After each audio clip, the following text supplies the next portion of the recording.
Hello and welcome to the unboxing of cable management box. Already did a video on these, but this time it's the larger version. On AliExpress you can buy those in 3 different sizes: small, medium and large. Last time I did unboxing of small, and if you want to have an extension cable with like 5 outlets, you need at least medium-sized ones. So this time I ordered 2. And these are slightly more expensive. The small ones can be bought for like $7. And this one is like 9, 10. Depends on the seller. They seem pretty well wrapped.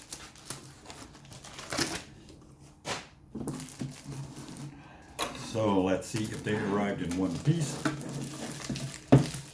For the time being, looks just fine. You can choose from several colors. I of course chose white because I'm a Xiaomi fan.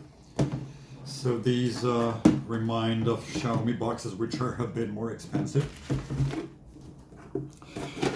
So you also get some cable if you want to tie your cables inside the box. So here it is. You can easily fit extension cord with 5 outlets inside. It's pretty tall, really simple white box. So if you want to compare it with medium size, here is just the top of the medium size. You can see that it's much bigger. So my goal is to make order in all my cables where all the routers and stuff is. So now let's get down to it and see what this box does.